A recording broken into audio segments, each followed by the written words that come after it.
Good afternoon. Thank you for creating time for us. You are in time for the Lunchtime News. A very warm welcome to the broadcast. My name is Irene Muchuma Odim. On sign language interpretation, we have Anne Wangeshi. It is the 5th day in the month of November 2022. And Kenya Airways pilots are on strike since 6 a.m. Air travel from the airline has been paralyzed.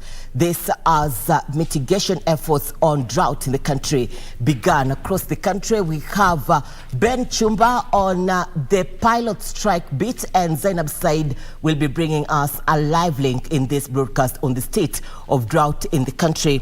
But for now, we begin with the pilot strike. The government says the ongoing strike by the Kenya Airways pilots is illegal. Transport Cabinet Secretary Kipchumba Murkomen termed the industrial action, which began on Saturday morning, as economy sabotage and unwarranted.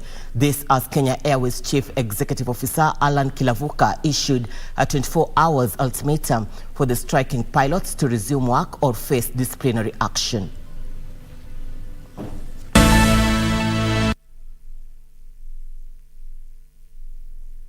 Having details on that story later on in this broadcast. But now we cross over to the county of Nakuru. Matatu operators in the region are urging Governor Susan Kihika to allow them back to the Central Business District as promised during her campaign. The operators say the ongoing decongestion of the CBD should not interfere with their right to eke a living, even as they accused some leaders of working to ensure they remain banned from the city center. The operators from Central Rift Matatu Owners Association, led by Chairman Stephen Muli, want Governor Kihika to make true her promise. They accused some players within the industry of attempting to undermine their efforts to seek an audience with the county boss. Matatu sote tunataka sirudi town. Hatutaki kugawanywa na wanasiasa ati hizi siondolewe ati zingine zisiingie. Sisi hatungependa kwa biashara yetu tukue na siasa. Hii ni biashara kama biashara ile ingine lolote. Na tunamuomba gavana wetu aweze kuingilia hii jambo katikati na aweze kusaidia watu wa matatu, aweze kusaidia watu wa biashara hizi zingine ambao zinafanywa hapa mjini town ili sote siweze kuamuka. They alleged that there is an elaborate plan by some cartels to hijack the management of the sector and interfere with their reinstatement back to the Central Business District. The governor had promised to allow the operators back into the CBD after they were thrown out by the previous regime.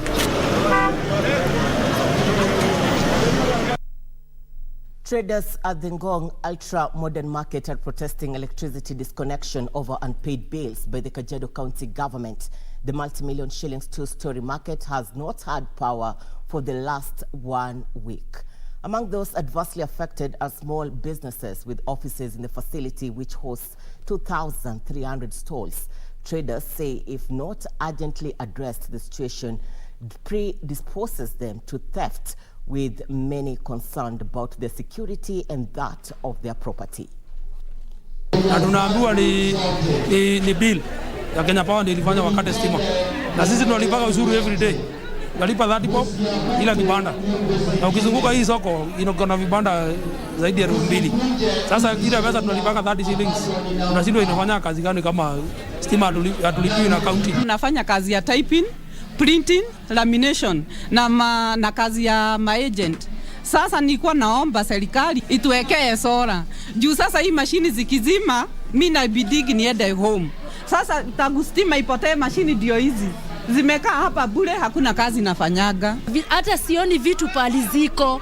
Ile ngiza iko hii soko ya Ngong. Hata mtu aoni vile atanunua.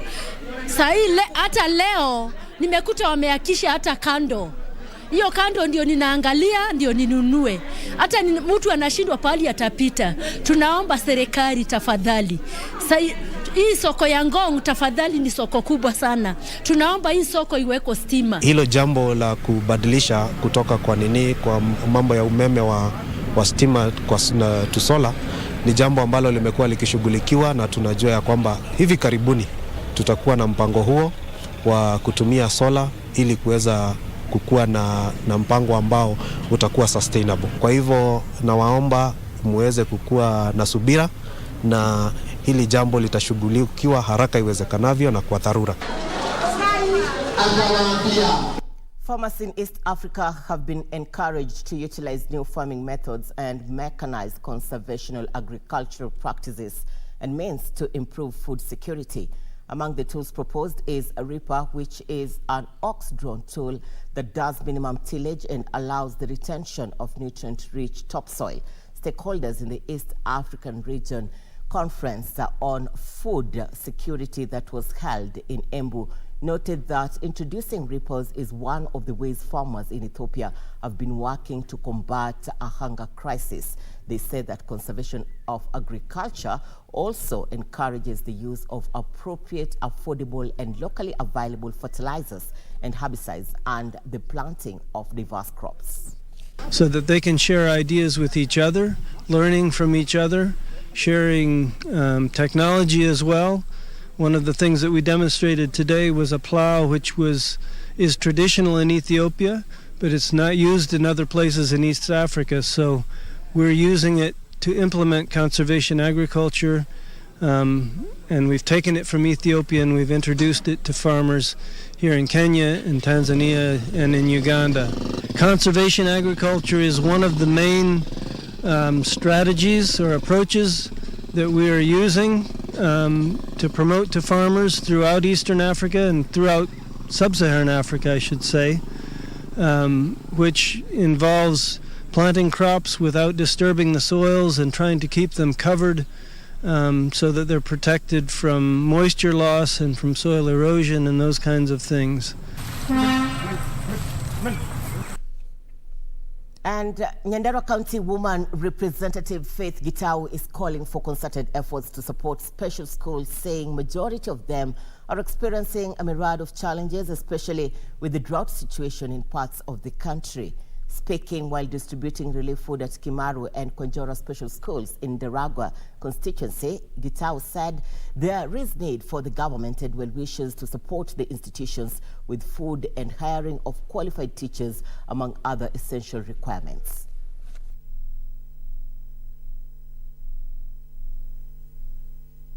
Kiangazi imekuwa na chakula ikakuwa kidogo ama hata wazazi waka withdraw their children from attending school. Kwa hivyo leo nimewaletea chakula na nimeona zile changamoto wako nazo leo. Hawana mattresses mzuri, hawana wheelchairs, hawana blanketi, hata beds zao zinataka at least kuchangiwa.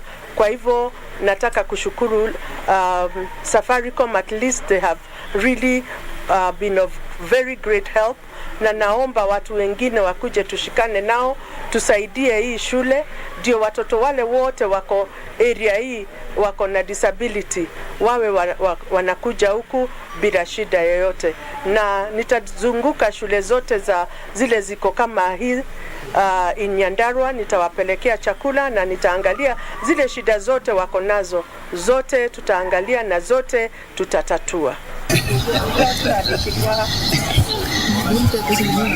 The State Department for Technical and Vocational Education is partnering with Ujuzi Mtaani to train youth and women from pastoralist communities on technical skills. Over 500 youths have graduated from the program since 2019, and some 5,000 more are being targeted between now and 2025. The Vocational Mobile Training Program, which targets the youth and women with no formal education, seeks to reduce over-reliance on pastoralism. Ujuzi Mtaani hopes to use the program to change mindsets and address challenges facing the communities through formal education.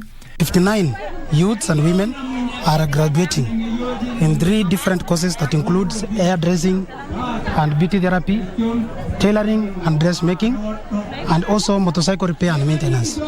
According to residents, wealth is measured by the number of livestock one has, and many are determined to amass it at whatever cost. This in turn, they say, fuels retrogressive practices such as cattle rustling. Hii ujuzi manyatani imetupata tu kwa manyata. NRTT wamekuja kutupata kwa manyata na wakatuleta. Sasa wametufunza maneno ya pikipiki. Kama leo ninafanya graduation nikipewa tools zangu. The program is also being undertaken in Samburu, Turkana, Isiolo, West Pokot, Elgeyo Marakwet and Marsabit counties. Small and medium enterprises have been challenged to tap into the rich tourism and agricultural sectors in Kilifi County, which has a high potential for development. At an SMEs training forum organized by Absa Bank economic experts said if explored, the two sectors can create massive wealth for investors. SMEs were also encouraged not to shy away from loans offered by reputable financial institutions. Today we have an opportunity to be very creative. Today we had in the room somebody talking about Airbnb. How can we move in that direction? How can we support you in being able to buy properties where you can be able to earn? How can we be able to help you revamp your business, your tourism business, and the supportive businesses? The most exciting for us really was around the agribusiness opportunities that are there in Kilifi. Ladies and gentlemen, there's a lot of land. We find ourselves an opportunity to be able to grow pineapples, grow mangoes, and we know because of our engagements across the world that there is market for these products across. Today we're able to grow things in Kilifi County, and yet there are other areas of Kenya that are suffering from drought. How is it not possible for us to do trans-county business? We are here to support you in those conversations. We're here to help you package, here to help you find partners so that you too can be able to benefit and also help us grow the economy of Kenya.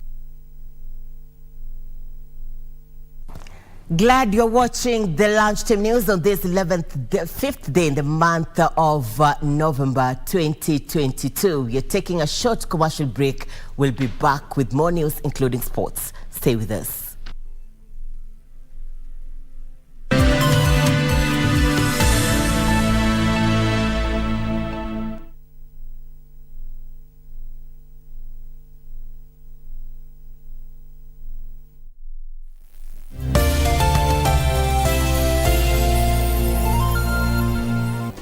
Do you have a news story to share with KBC? Get in touch swiftly on email news@kbc.co.ke or call 0723 892 654 or 0734 780 124.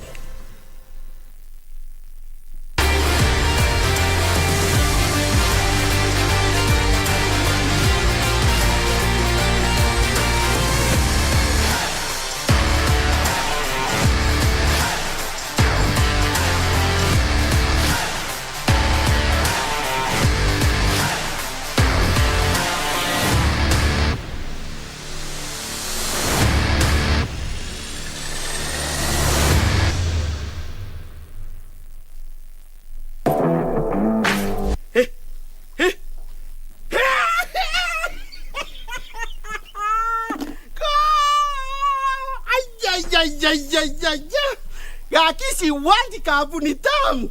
Hey! We, machama. Munataka kuenjoy World Cup? Bas, mumebika. KBC radio sote zinakotangazia hii World Cup ya Qatar. Alafu moja kwa moja. Tunachukuliwa wakamuchi wa Qatar, ambapo sasa Channel 1 TV inakuonyesha World Cup vizuri. Ukiwa kwa nyumba, unatazama, una enjoy, unasikia raha. Go! Imepotea go!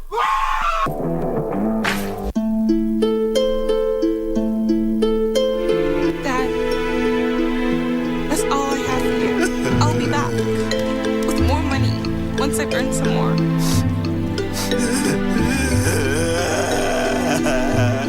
Your wife goes outside to work while you sit at home guarding the door.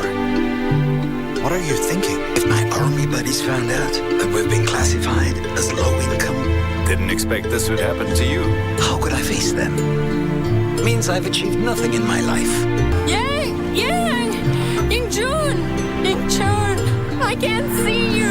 Where are you? I will fix this! I want to start over! I fought and I farmed, but always protected the land. I did my best for the safeguard of it. So now I can die in peace.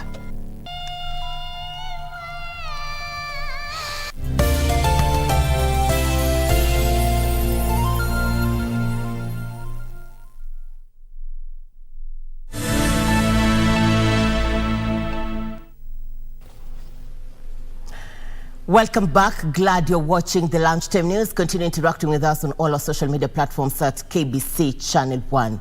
Now, in a bid to promote Kenya's heritage and its rich history, the National Museums of Kenya held an outdoor screening of the movie Ghost and the Darkness at the current Blixen Museum. The event is an initiative of the National Museums of Kenya in collaboration with the Kenya Wildlife Service and other partners. The movie is a fictional account of the Savo Eaters legend, where a pair of male lions are said to have terrorized and preyed on workers at the Savo region during the construction of the Uganda-Mombasa Railway in East Africa in 1898. It's important for us to showcase some of these things because as a museum, you'll think that we only interact with you through the galleries where things are hidden behind a glass. But museums tell stories. We tell stories of your heritage. We want to bring the history of this country to the attention of the local people through the screening of different movies. It's really critical that we never lose face or a linkage to some of these stories. If we interact with these stories, we can then go to fact check. We interrogate this story a little bit more. And in interrogating it, we are capable of then finding out and telling our story our own way.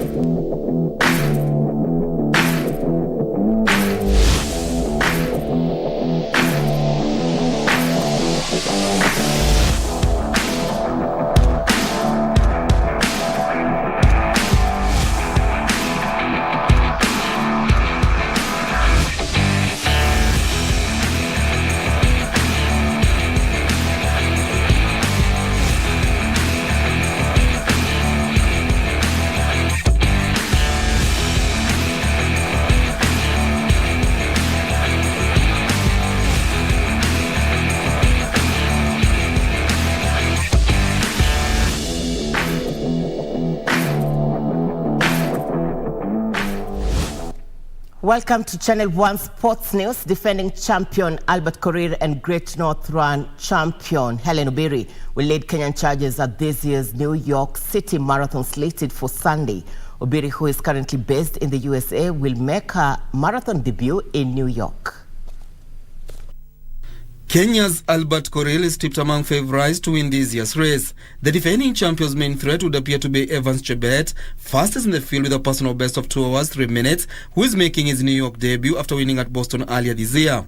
Home runner Galen Rope, the 2016 Rio Olympics marathon bronze medalist, is back after nursing a back injury and is expected to make his New York debut. As an athlete, you have to go. When you are training, you have up and down injuries. When weather is also changing, like raining or warm, so you have to balance. So I did my balance well. Yeah. So I see I'm okay.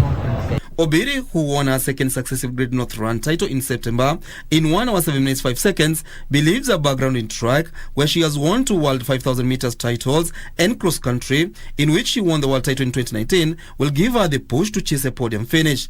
Since traveling from her Kenyan base, Obiri has been training under the watchful eye of coach Dathan Rezain, a marathon Olympian in 2008 and 2012, who won bronze at the 2009 World Half Marathon Championship. I'm excited because it's my first marathon and I've been doing my training well.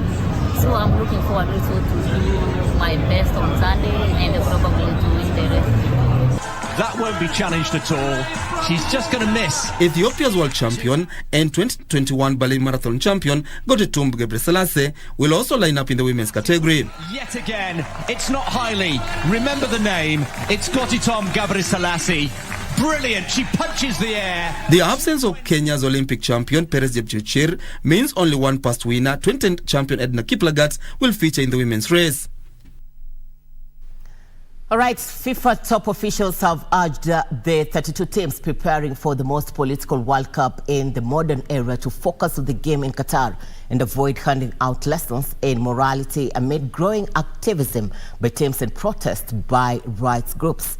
8 European teams have committed to their captains wearing heart-shaped armbands in breach of FIFA rules. Higher, higher, higher. Yeah. Higher, higher, higher. You know what it is. Higher, higher, higher. A letter urging team to let football take center stage was sent to FIFA President Gianni Infantino and Secretary General Fatima Samora ahead of intense media focus on coaches and players when World Cup squad are announced next week. Richards went for it and very nearly got a piece of it, and it's one. No matter your race, your religion, your social and sexual orientation, you are most welcome. And Qataris are ready to receive you with the best hospitality that you can imagine. 8 European teams have committed their captains wearing heart-shaped armband in breach of FIFA rules to support anti-discrimination campaign launched in Netherlands.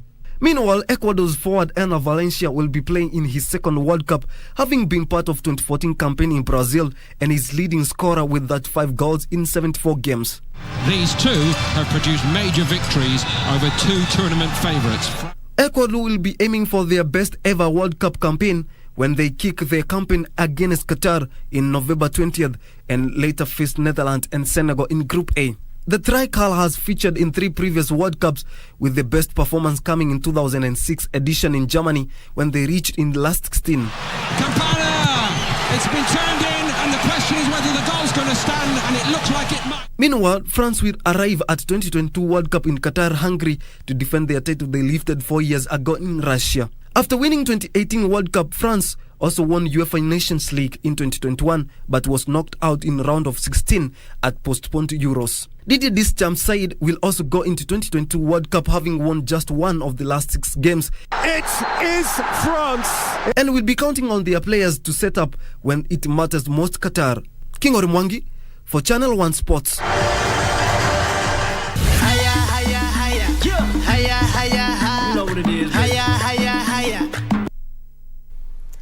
Bayern Munich defender Alphonso Davies, who was raised in a refugee camp in Ghana, beats all odds to lead Canada in the global limelight. In Germany, RB Leipzig striker Timo Werner is out of Qatar 2022 World Cup after suffering an ankle injury. The World Cup finals will be exclusively televised live on KBC Channel 1 and affiliate radio stations beginning on the 20th of November through to the 18th of December 2022.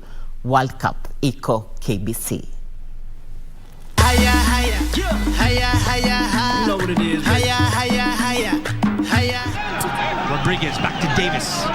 Godoy, Martinez. Bayern Munich left back Alphonso Davies would lead Canada to the first World Cup appearance since 1986.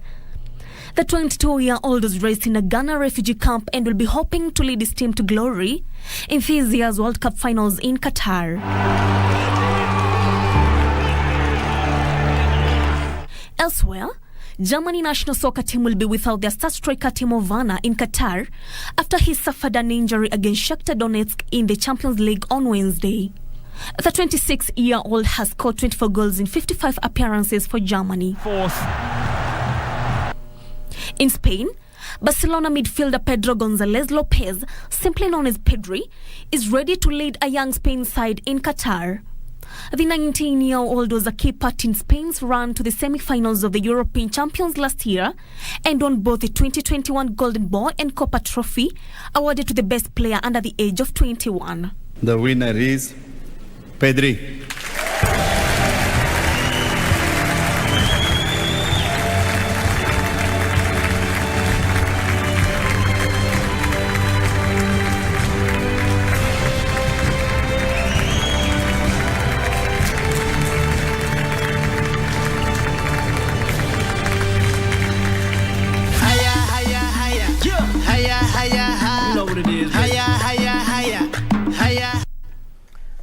Manchester City will access the fitness for forward Erling Haaland, who has returned to training after missing 2 matches with a foot problem ahead of their English Premier League tie against Fulham.